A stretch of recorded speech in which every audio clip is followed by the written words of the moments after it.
नमस्कार दोस्तों।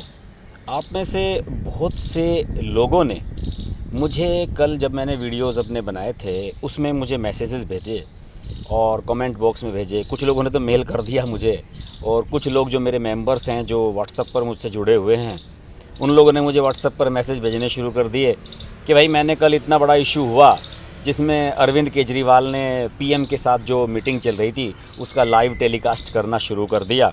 इस इशू पर मैंने वीडियो नहीं बनाया। हालांकि बाद में अरविंद केजरीवाल ने इस मुद्दे पर माफ़ी मांग ली और हाथ जोड़ कर के आगे से हम इसका ध्यान रखेंगे, लेकिन वो अपने मकसद में कामयाब रहे। अरविंद केजरीवाल का मकसद ये था लोगों के सामने ये दिखाना कि हम केंद्र सरकार की वजह से हमारे हाथ बंधे हुए हैं और इसी वजह से हम आप लोगों के लिए हॉस्पिटल्स की व्यवस्था नहीं कर पा रहे हैं, ऑक्सीजन की व्यवस्था नहीं कर पा रहे हैं। अरविंद केजरीवाल जैसे लोग अपना चेहरा छिपाने के लिए, खुद को बचाने के लिए किसी पर कुछ भी इल्ज़ाम लगा सकते हैं, ये कुछ भी कर सकते हैं, और इन जैसे राजनीतिज्ञों से सावधान रहने की बहुत सख्त ज़रूरत है। अच्छा ही हुआ कि मैंने कल इस पर वीडियो नहीं बनाया, क्योंकि आज जो हुआ है उसमें अरविंद केजरीवाल की पोल पूरी तरीके से खुल गई है। अरविंद केजरीवाल जो कि अपने हॉस्पिटल्स को वर्ल्ड क्लास हॉस्पिटल कहते फिरते थे अब से 2 साल पहले तक, और इन्होंने कहा था हमने हर मोहल्ले में क्लिनिक बना दिए हैं, छोटी मोटी दवाई वहाँ पर आसानी से मिल जाती हैं, लोगों को हॉस्पिटल्स की तरफ भागने की ज़रूरत नहीं है। इन सब की पोल पट्टी आज खुलती हुई नज़र आई जब हाई कोर्ट ने इनको फटकार लगाई, और हाई कोर्ट ने केंद्र सरकार को भी फटकार लगाई। लेकिन दिल्ली सरकार के बारे में जो उन्होंने कहा वो बड़ा ही चौंकाने वाला है। दिल्ली सरकार तो इसके बाद एक्सपोज हो गया है, और इसके बाद सोशल मीडिया पर जो चीज़ें चली हैं दिल्ली सरकार को लेकर वो आंखें खोल देने वाली हैं। देखिए, इसमें कोई शक नहीं है कि अरविंद केजरीवाल ने 2 बार यहाँ लगातार बम्पर जीत हासिल करके दिल्ली के लोगों का बेवकूफ़ बनाया है। मेरी जेब से पैसा निकाल कर दूसरी की जेब में डाल दिया। मैं अगर दिल्ली में रह रहा हूँ और मुझे अगर दिल्ली में डीटीसी की बस में या पब्लिक ट्रांसपोर्ट में जाना पड़ता है तो मुझे पूरा किराया लेना पड़ता है, मुझे पूरा टिकट लेना पड़ता है।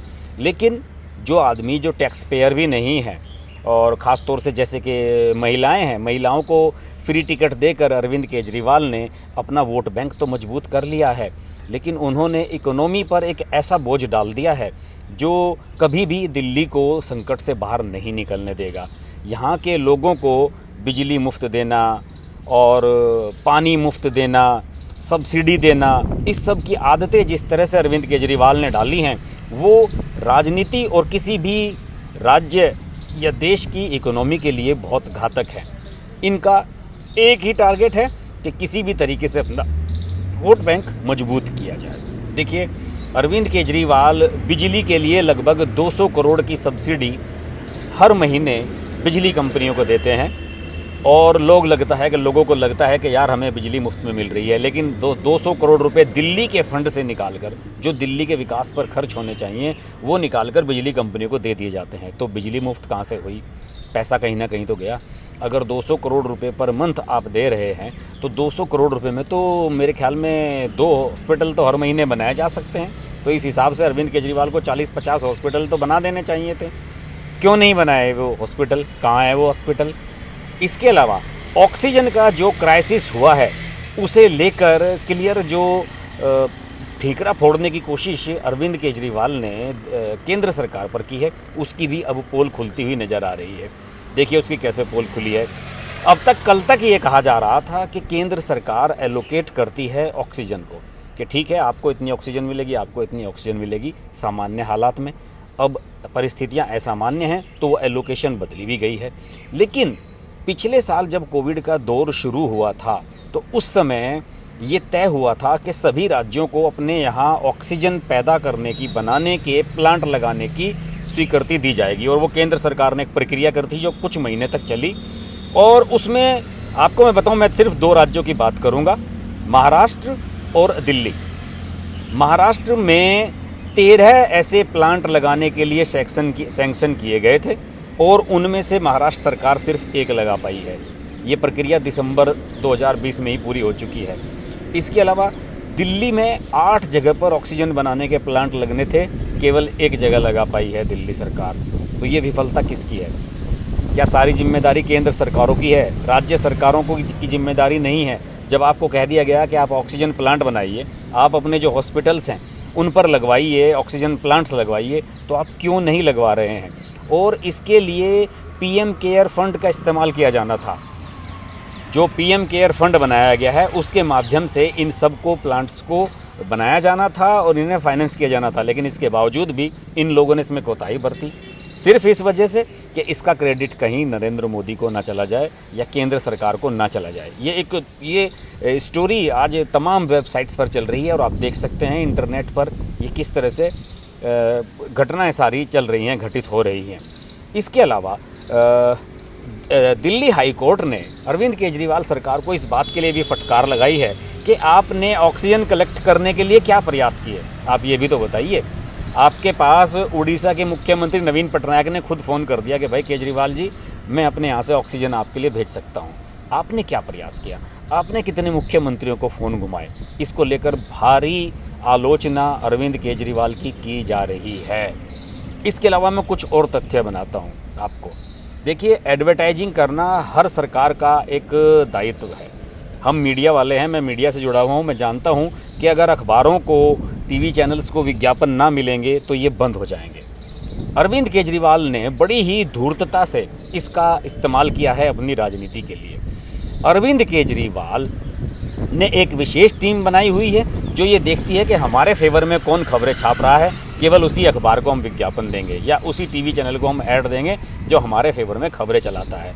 और वो टीम दिन भर यही देखती रहती है बैठकर कि अरविंद केजरीवाल के समर्थन में कौन खबरें चला रहा है, उसे हम विज्ञापन देंगे। और आप समझ सकते हैं, एक आंकड़ा मेरे सामने आया है और ये डेक्कन हेराल्ड में एक रिपोर्ट छपी है कि इसमें ये लिखा है कि जो केंद्र सरकार है, अरविंद केजरीवाल केंद्र सरकार से भी ज़्यादा पैसा खर्च कर रहे हैं विज्ञापन करने में अपनी सरकार के। देखिए इसमें क्या आंकड़ा आया है, इसमें government advertising campaign expenditure come down to 72.56%।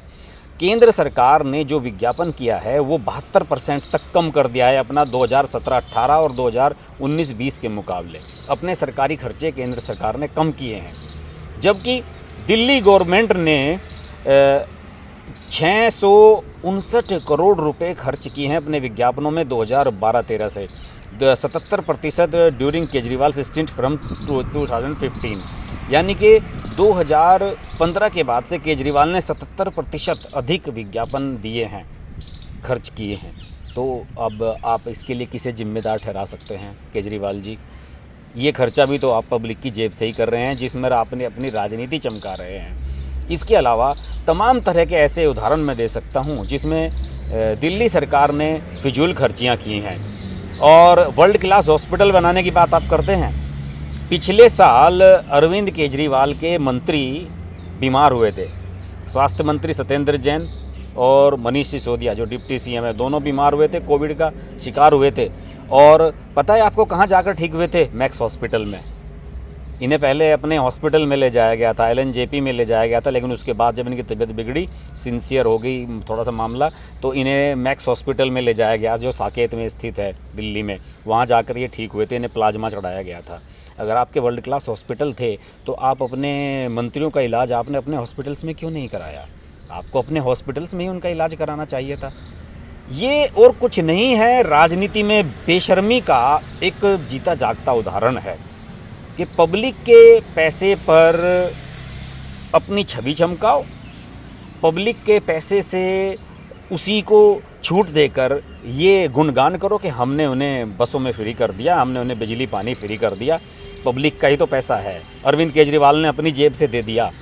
जितने भी टैक्सेस हैं वो सारे के सारे भरे जा रहे हैं, लेकिन कहाँ सब्सिडी दी जा रही है, सरकार भर रही है उनको। तो खर्चा कुछ नहीं हुआ है। हो सकता है कि आपको लग रहा हो कि मेरा बिजली का बिल 200 रुपये आ रहा है, लेकिन जो 1000 रुपये आना चाहिए था, बाकी 800 रुपये भी सरकार आप ही की जेब से निकाल कर बिजली कंपनियों को दे रही है।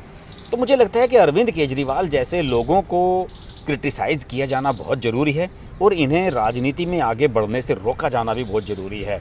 इन लोगों को एक्सपोज किया जाना चाहिए कि ये किस तरह की राजनीति कर रहे हैं और राजनीति को क्या दिशा दे रहे हैं। दूसरे लोग, दूसरे राज्यों के जो नेता हैं वो इन्हें फॉलो करने की कोशिश करने लगे हैं कि अरविंद केजरीवाल की तरह हम भी सक्सेस कर सकते हैं। जनता के पैसे पर राज करने में किसे बुरा लगेगा? जनता का पैसा है, जनता पे खर्च करो, जनता पे लुटाओ और अपना राज करते रहो, वाहवाही लूटते रहो। ऐसे लोगों का बहिष्कार किया जाना बहुत ज़रूरी है। अच्छा हुआ मैंने कल वीडियो नहीं बनाया और आज बनाया। और हाँ दोस्तों, आपसे एक रिक्वेस्ट और है कि मुझे भी इस चैनल के लिए फ़ंड्स की ज़रूरत होती है, तो प्लीज़ आप मेरे चैनल का जो ज्वाइन बटन है वो ज़रूर ज्वाइन करें, मेंबर्स बने। इस मेंबर्स बनने से आप मुझसे लाइव चैट में जुड़ सकते हैं, व्हाट्सअप से मेरे थ्रू जुड़ सकते हैं। और इसके अलावा आप मुझे कोई कंट्रीब्यूशन देना चाहते हैं तो मेरी UPI ID नीचे चल सकती है। आप ऑनलाइन बैंकिंग के थ्रू भी दे सकते हैं, गूगल पे के थ्रू भी दे सकते हैं, क्योंकि फ़ंड्स हर चीज़ के लिए ज़रूरी हैं, केवल अरविंद केजरीवाल के लिए नहीं, हर्ष की बात लाइव के लिए भी। नमस्कार। अगर आपको हमारी वीडियो पसंद आई तो वीडियो को लाइक करें, चैनल को सब्सक्राइब करें और नोटिफिकेशंस के लिए बेल आइकन को प्रेस करें।